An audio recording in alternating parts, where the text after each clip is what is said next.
Hey everyone, Rob from Southgate Media Group here. Before we get started with this podcast, we have a quick message. If this is your first time checking out the show, we love that you found us and we really hope you enjoy it. What we have to say is for the subscribers. If you enjoy our shows, would you please donate to help keep these going? We don't want to have to put traditional ads on these shows, but this does cost money. So we really do rely heavily on donations. To make a donation to the show, please go to our website, www.southgatemediagroup.com. Go to the page for the show, and in the upper right-hand corner is a donate button. It takes you right to PayPal, and you can donate whatever amount you want. Thanks a lot for listening, everybody. And now, on with the show.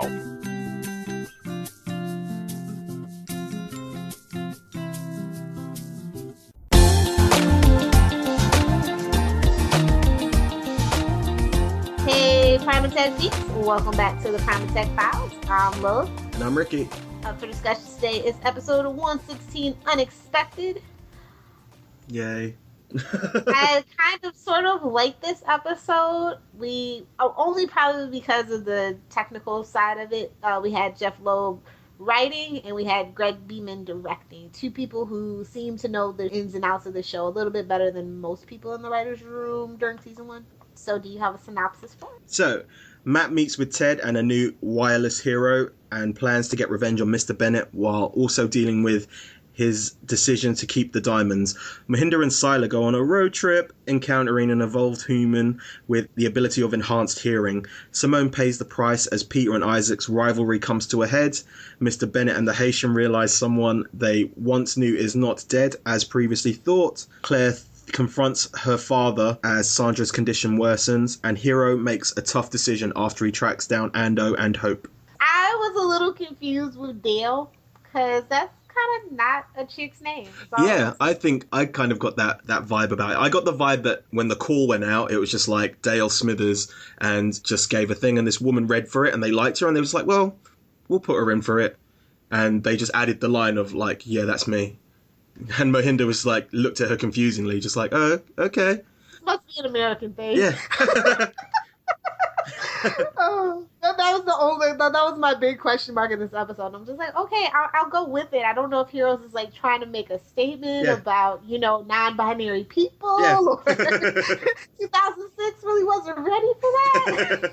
But anyway, we open this episode with finally somewhere in the Las Vegas desert, Ted Sprague is like getting ready to do some damage. Has this bit happened before? Has this whole scene happened somewhere before, like in a previous episode? Okay, yeah, that's it. I was like, this looks literally somewhere in Las Vegas. That's how the Ted Sprague one began over the hiatus. That's what I said too, basically. He gets this item from a user named "quote unquote" wireless. Yeah. Like, you couldn't think of a better name. He's in his cabin and he's like, "Wait, I don't have an internet connection.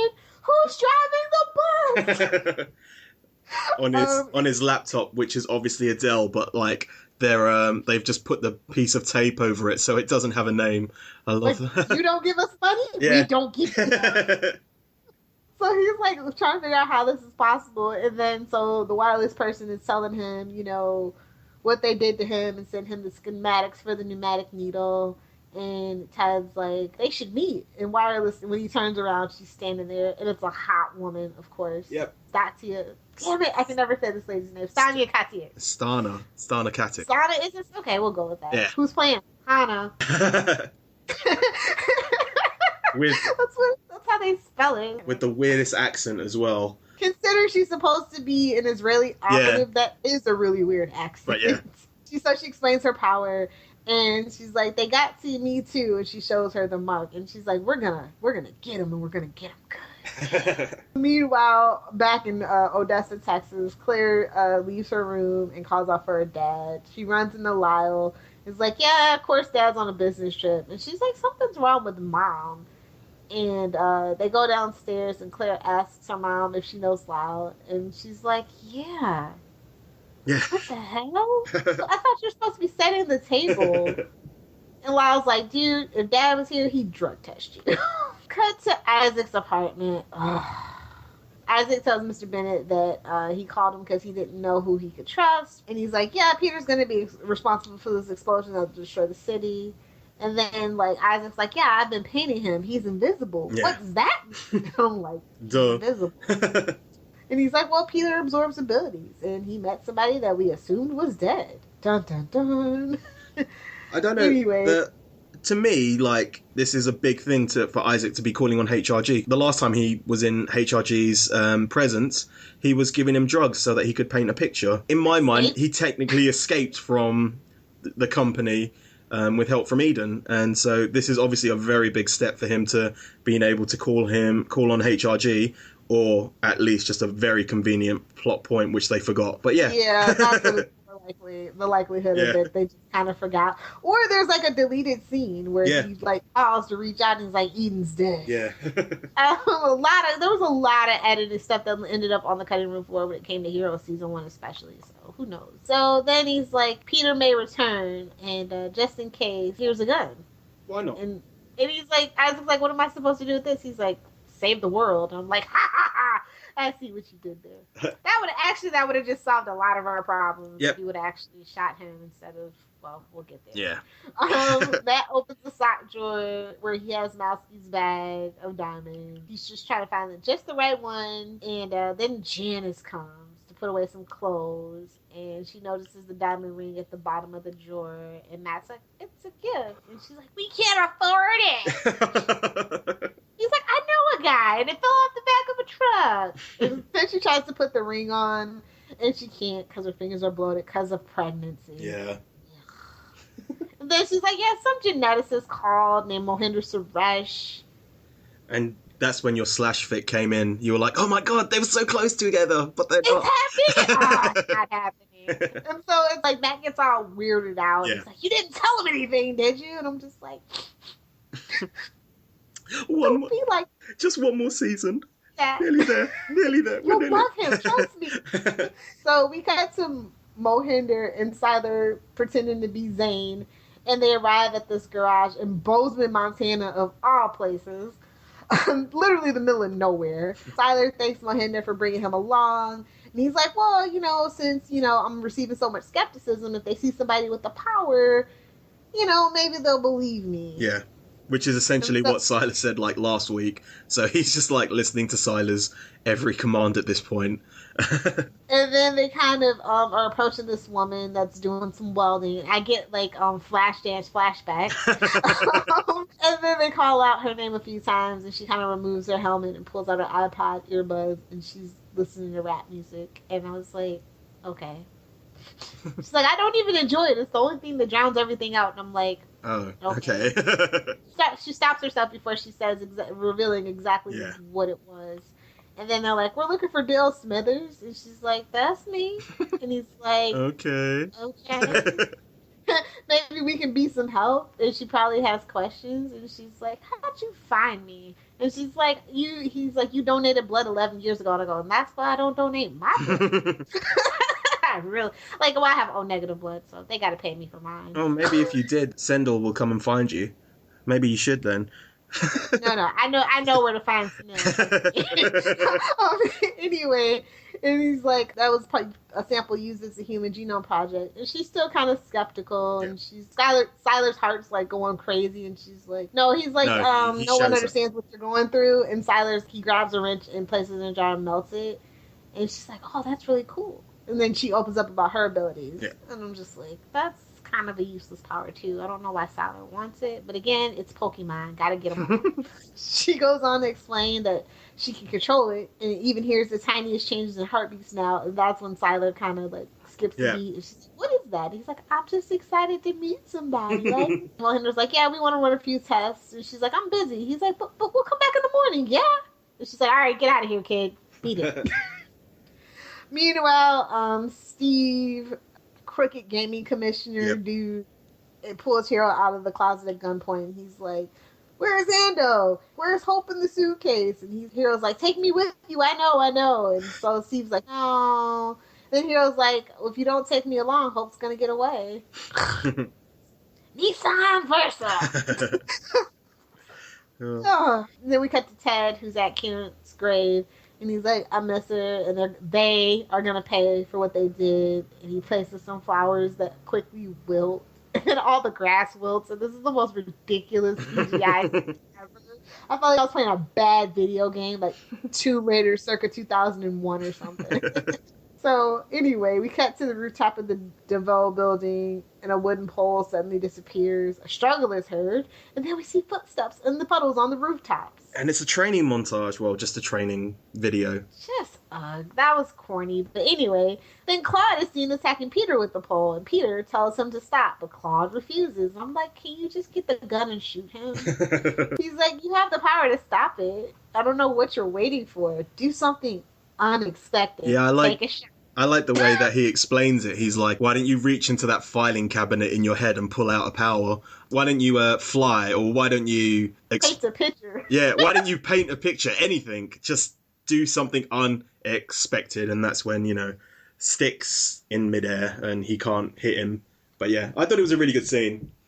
It was. It was really cool because, well, Nine's in it. Duh. Exactly. And he doesn't spit any bones about anything. He just gets straight to the meat of the conversation. Definitely. And of course, I love it when, Claude strikes him in the face and knocks him down. Peter needs to be taken down a peg. Exactly. At all times. Cut to Simone talking to Isaac in his apartment/studio. And he tells her everything. Every penny he's tried to make of Peter's empty. And he's like, I think Peter left New York. And Simone's like, are you lying to me? He's like, maybe, but I do think that Peter is dangerous. And she tries to return the key again. Isaac's like, nah, keep it. And she's like, will you just please find Peter?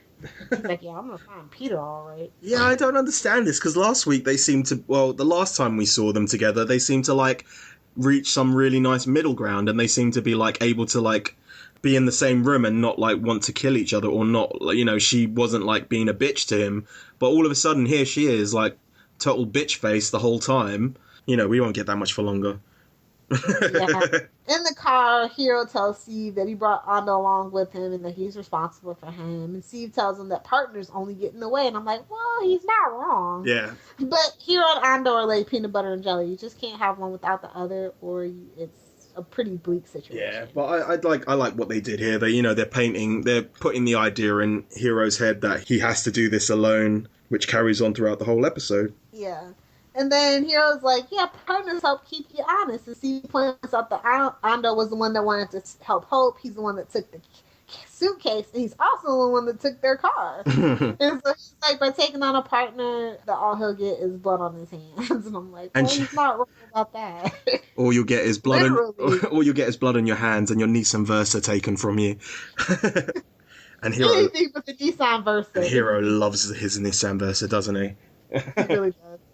Anyway, Ando and Hope stop in Prim, Nevada at a parking lot. When Ando asks why they're stopping, Hope's like, dude, stop asking questions. And she takes the suitcase from the backseat of the car, and Ando tries to help her. They struggle, and then it spills out all the casino chips. And Hope pulls out a gun on Ando, and I'm like, Ando wouldn't have luck if it wasn't for bad luck. Yeah. Where do we go from there? At a motel in Montana, Mohinder explains that when Sylar initially offered to help, he was cautious since neither of them knew each other. But then he's like, you made a really big difference today. Thanks, buddy. Sylar's like, that's what he meant when he said that he could help her. Mohinder's like, yeah, I'm working on an inhibitor. And I'm like, nice seed. Yep. That will suppress the mutation that causes the special abilities. He's like, I hope to offer them control or even elimination of their abilities. Sylar's like, make it sound like these abilities are an infection or a plague. And he's like, some abilities might be dangerous. Yeah. And my father learned that the hard way. And then he talks about how his dad was murdered by a man named Sylar. Sylar's like, what happened to the man named Sylar? And Mohinder's like, I'm not sure. Jesus Christ, you think you would know, wouldn't you? Yeah. He's like, even if I could meet Sylar, there's no way justice could be served. And Sylar's like, the two of them will find people with special abilities, that it's their destiny. And I kind of like that, because it is both their destinies, but just on different sides of the coin. Yeah, very much so. I thought that was a really good scene. Because, I didn't like Sylar with anybody but him, so it was really weird. Meanwhile, at the Bennett house, Mama Bennett asks her if they need to talk. Claire asks her what if there's a way she could be being brainwashed and forced to forget. And I'm like, this never ends well, Claire. Her mom laughs and she's like, "You've been studying too long. Come watch a movie with me." And I'm like, "Aw." And then she's like, her father was talking to the doctors and they'll find out what's wrong with her. And she's like, "You shouldn't trust Dad." Yeah. And then Mama Bennett collapses in the kitchen. Yep. And Mr. Muggles goes to town on that milk. Sorry, that's a bit forward on. But yeah, carry on. Mr. Muggles. Yeah. That dog. Anyway, on a rooftop, Peter asks Claude about the pigeons. Claude notes that Charles Darwin bred pigeons, matching up different permutations to result in maximum potential.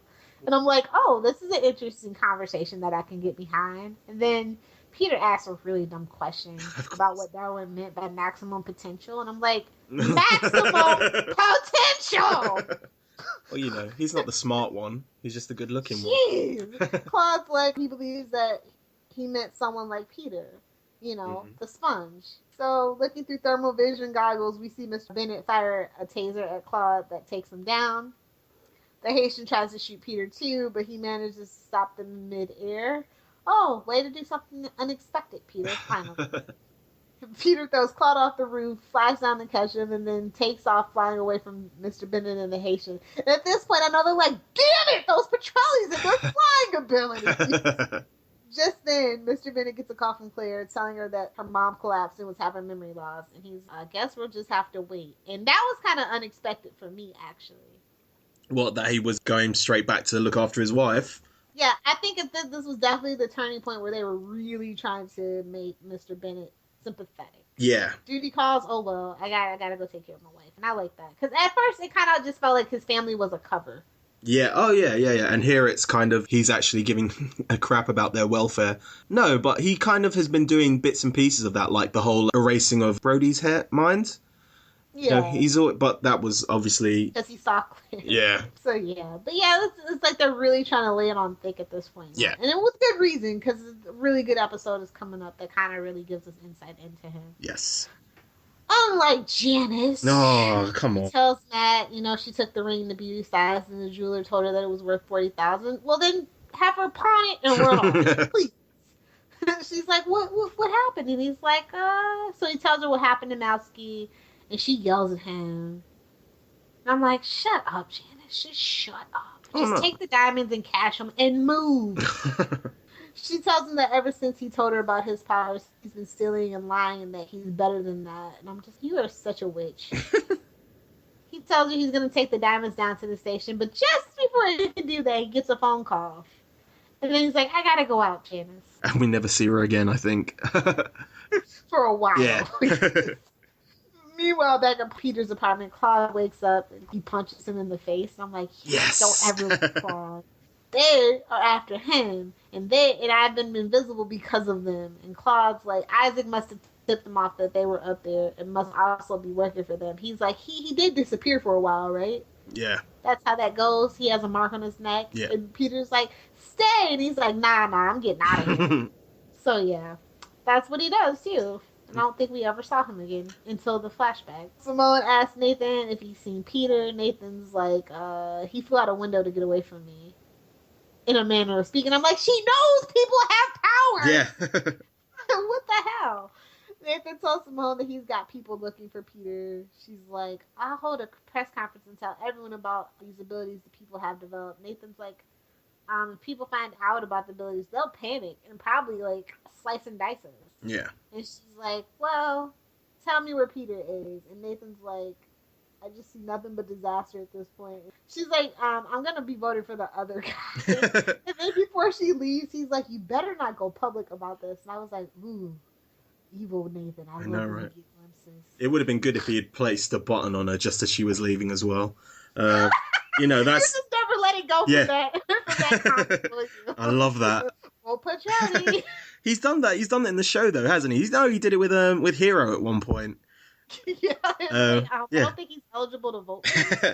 But no, he does. He obviously makes an excellent point, and about not divulging about people's powers, and it's obviously something that happens in like pretty much nearly every superhero show that's a big part of it, keeping your powers a secret. But he's obviously very cautious, and he's got a very understandable position on like doing things heroic. But then it's a nice little plant of a seed.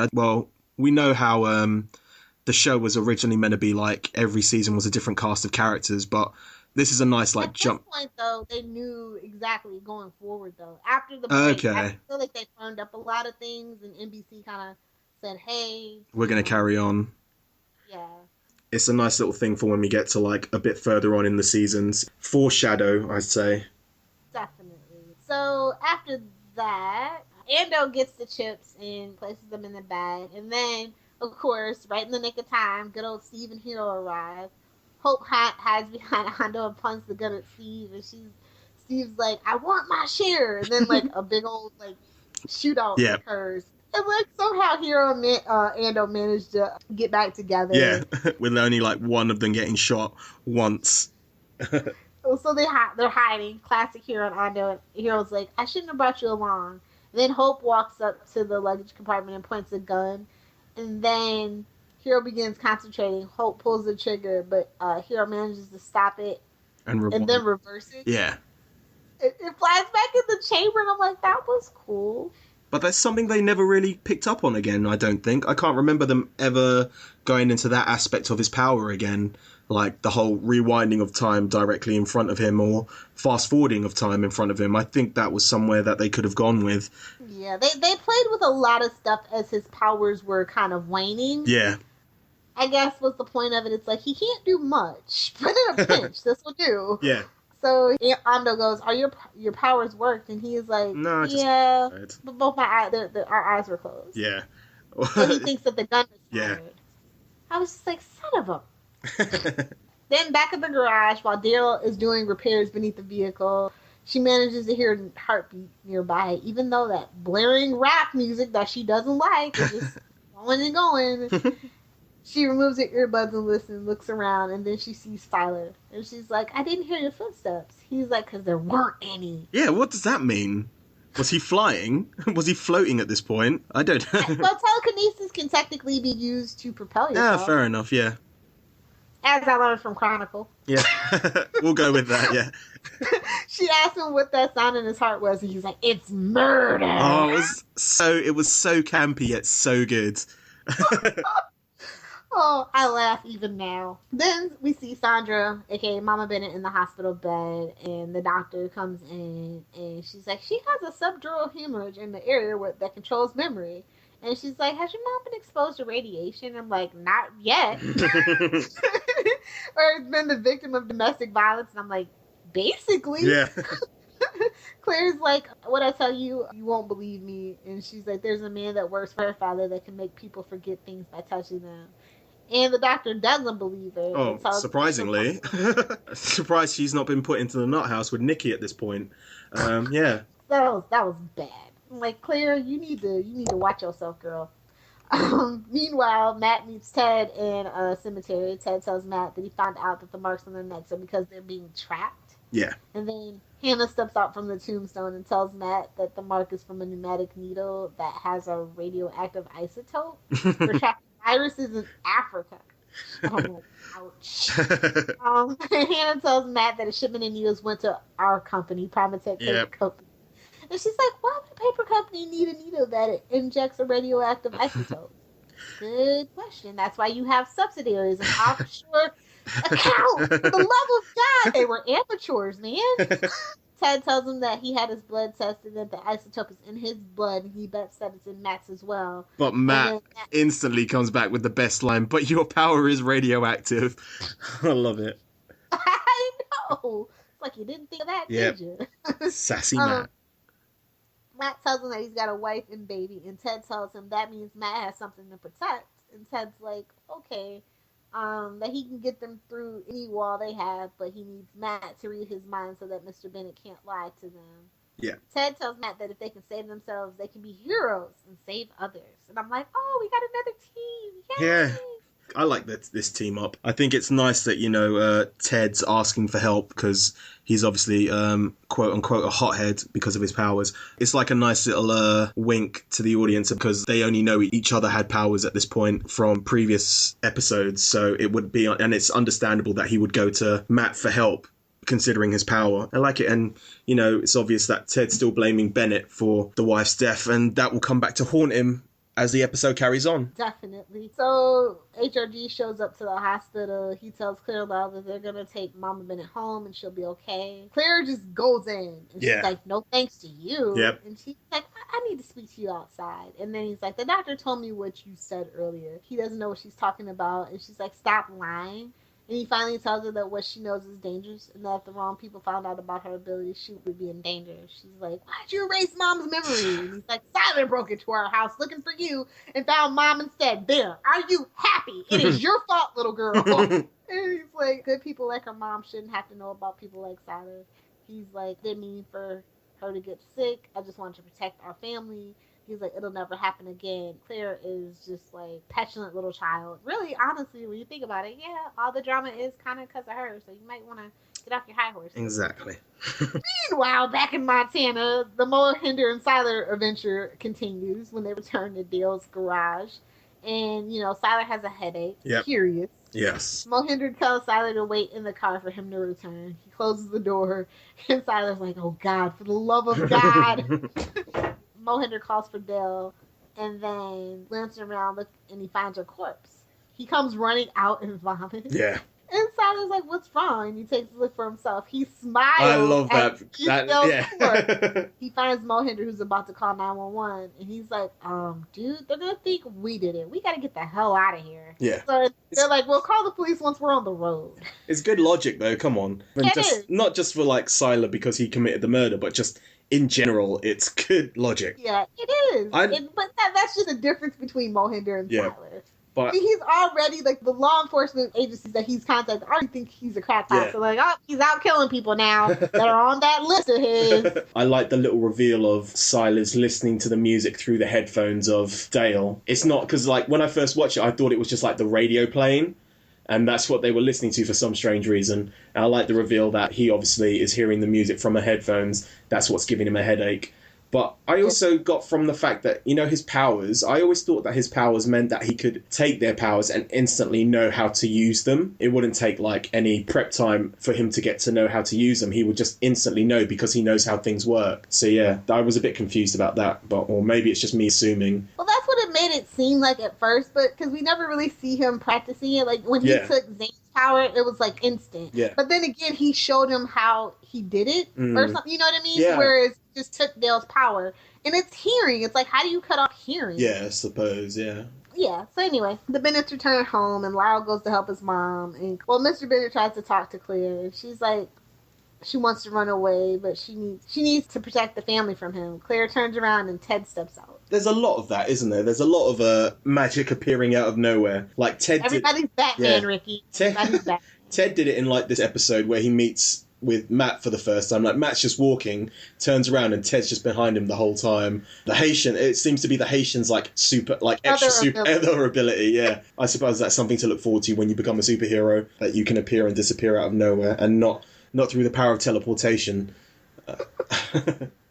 Oh, God, it was just really funny. She's like, Mr. Bennett tells Lyle to take their mother and get out of the house, but then Matt steps out I know. and gets the gun, and he's like, I'm sure everybody has a lot of questions. So we cut to Isaac, who has finished painting a picture of Peter in his apartment. Isaac turns around and poof, Peter's standing there. Yay. But in his defense, he does have the power of invisibility. Isaac asks how Peter got in, and Peter asks why Isaac helped Mr. Bennett. And Isaac tells him, "Well, I'm just trying to stop you. You're very dangerous." I'm just like, oh, God. Whatever. So Peter pushes Isaac down on the table and asks him what the marks on his neck mean. He tells Peter they don't mean anything. Peter gets all crazy for some reason. And is like, "Don't you lie to me!" Throws across the room. And then he sees a painting of Simone and himself and suggests that Isaac is jealous. And then he's trying to get him out of the way. And I'm like, well, you're not wrong. Yeah. Finally, Peter, you're not wrong. Isaac's like, I did it to save the city. Doo-doo. And so then he grabs for the gun and points it at Peter. Peter turns invisible and begins throwing paint cans. And then Peter tells Isaac that he's not a hero, and Simone left him because he couldn't even save himself. Yeah. Isaac hears a noise, fires twice, and it's not Peter. It's Simone. Yay! Thank God. Oh my God! I thought you were gonna say yes. The writers of the show do not like women at all, do they? Because all the women that we've got thus far have either died, so Eden and Simone, or they are really depressing, Nikki/Jessica, or annoying Claire. Janice and Claire. And the only cool one is Angela Petrelli. So, yeah. We don't ever really see her, but for like 10 seconds every time. I know, right? So 10 seconds for every 6 episodes or something like that. So maybe it's safe to say that most of the writing team are men at this point, which is fair enough because, if you can't write for women, then don't. Don't do it. But, they have to because half the cast are women, but they start picking them off one by one, so it's all good. Simone collapses, but Peter becomes invisible again and catches her. As Simone dies in Peter's arms, she drops the key to Isaac's loft, which Isaac insisted she keep like 1 billion damn times. And that's the end of our episode. At least we ended on a happy note. No, we had Stan the Man. He appeared. Yeah. This was like random cameos, like with Stana and then like Stan Lee, and I'm just like, I don't even remember seeing him in this episode. I just know that his names are in the credits. Who's Stan? Oh man, I remember seeing him because all I remember was because this was about the time I was. Oh, the bus driver. Yeah, it's just because he didn't say anything like True Belief. He says life isn't a comic book. Yeah. I'm like, sir, excuse me. And so let's talk about grades. Where do you go with this? Look at that, I got there first, so I don't have to give the bad grade first. Oh, okay. I'll be the good cop. This is a fun episode, so I'm gonna give it a very, very low B-. Almost a C, but not quite. Because I'm in a generous mood. I think I'm gonna give it the same for once, because even though it seems like at points it's quite fillery, it does enough in the episode to create like quite good tense dramatic moments, and it gets rid of one of the characters that I didn't like. So yeah. It sounds cold. And no Sandra assistance. Yeah, it sounds cold-blooded, but that's the truth. Yeah, I told you we ended on a happy note. But yeah, it pushes the forward a bit more forward. Like, it's Hiro trying to become a bit more serious, which, is something that I think at this point everyone kind of wanted to see because you'd seen future Hiro and he hadn't really changed since the beginning. It's him trying to go out on his own at this point, and at that time I was like, oh. So hopefully he'll start his journey towards becoming, future Hiro. But little did we know how much longer we would have to wait. What's your favorite scene? I am going to go with a couple. Quite like the death scenes, I liked Sylar's murder. It's murder. Comment. I like that. I thought that was really tense and really well played out. I liked obviously the end scene. I thought not just because obviously Simone died, but I thought again that created a lot of tension. It was a really well done scene. I think the only thing that it could have done with is even though it's essentially what Heroes does with every quote unquote battle is giving you half of the story and not letting you be able to see most of it. But it still was a really good scene that ended with something kind of I think at this point I thought Simone was going to be in it for the long haul, and I think that kind of shocked me back into knowing that someone could die at any point, especially after. Yeah, because we saw her in Peter's vision of New York going up, so you're expecting to at least see her till the finale. Exactly. So it's like, and that also gave me hope that they were able to change some stuff, because honestly, I think the bigger twist at the end of the season would have been like, New York blew up anyway. Yeah. Like the whole thing, you know what I mean? Do you have any favorite moments? Yeah, of course. Claude goes, "What are you doing?" And Peter, "Something unexpected." And then also, I believe in fate, Mohinder, and karma. And I'm not just saying that because you're Sylar. You're such a jerk. You never have lines unless it's Billy. No, it was. It's murder. Oh, I loved it. I thought it was great because it's just the right amount of camp, but still the right amount of evil. Even though they have started to kind of change Sylar at this point, because when he first started getting powers, like in episode 10 or whatever it was because he felt that people didn't deserve them. And now he's just kind of gone down the all is evil route, which I really like. I like my sometimes I want my bad guys to be bad guys. Every now and then I don't mind, when you have the episode where you kind of feel sympathetic towards them, ground them and make them a bit nuanced. I think that's why I kind of liked season 4 more than other people did, because even though you had Samuel, he was a straight up bad guy, and it wasn't this kind of morally grey the whole way through kind of bad guy. Do you know what I'm saying? So yeah.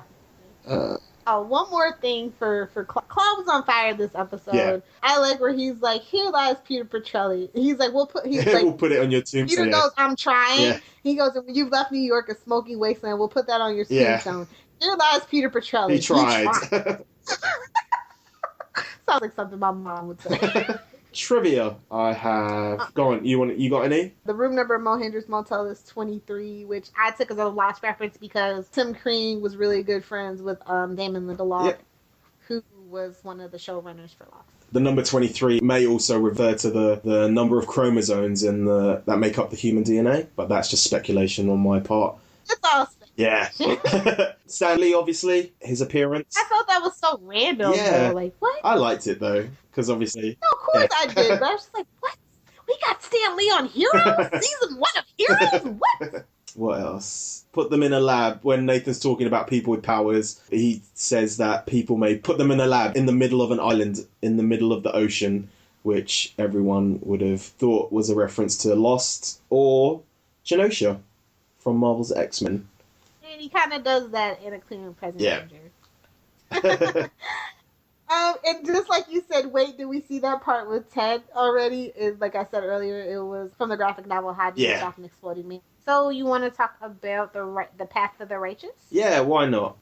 So the Path to the Righteous carries on from the part in the graveyard. It's Hannah going off on her own little side mission to try and find the people behind the company. So whilst Ted and Matt are going to find Noah Bennett, she's trying to find the people who he answers to. So she's following all the wireless emails and stuff like that. She's on her way to try and find them.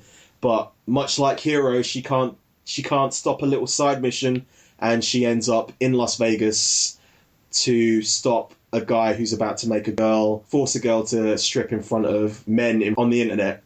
And, it's... Isn't it child pornography? Yeah, essentially, yeah. But yeah, I liked it because it's obviously Hannah, she's using her powers for good, not just for some kind of revenge kind of deal. And I don't know what's up with all these people obsessed with the rapey situation. It is bothersome at this point.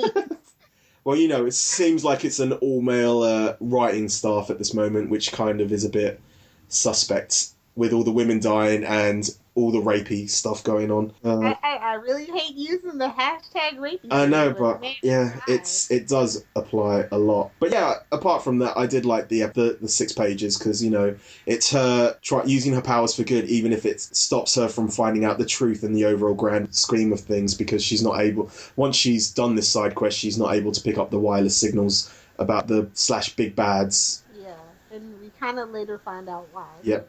Exactly. The story was by Aaron Eli Colletti. We had a new artist, Stash Johnson, doing the art. And then the Easter egg was behind-the-scene photos of Ali Larder, but actually it wasn't available until like a whole 2 weeks later or something like that. Like the thing about NBC and Hero's graphic novels is that it was kind of a sketchy, buggy part of the site, and it always comes. It's better than the Nissan Versa, though. I went to the Nissan Versa site all the time, so there's that.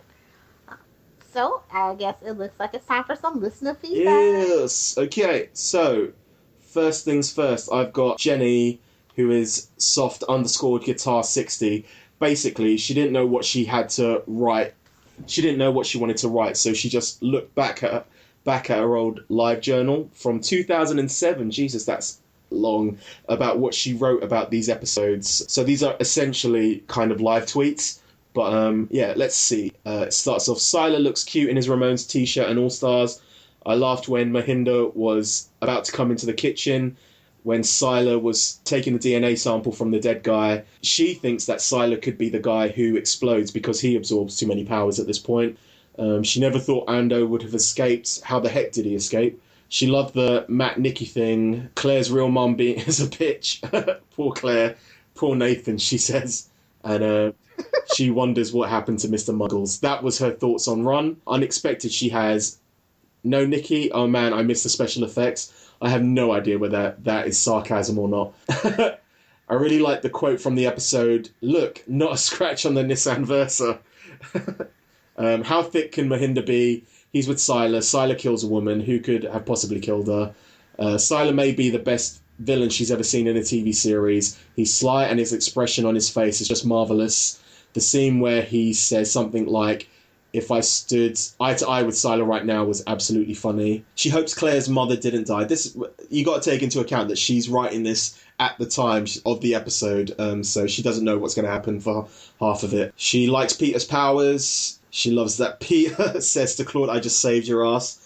She doesn't even remember the name of Hannah. Stan Lee was in the episode she liked. She never expected him to be in one of the episodes. And that's it. And no more Ando. We have listener feedback from Charlie, who is English Idiot 101. Yay! First she's saying sorry she couldn't live tweet for half of the event. But here is her thoughts on episode 15. Run was alright for me. Not a lot of story goes on, though. I virtually had given up on Nikki's story. It's so boring. We agree, Charlie. We agree. But we got some action and tension with Jessica chasing Matt throughout the building and then throwing him out the window. Meredith is a bitch in this episode and every other episode in season 3 as well.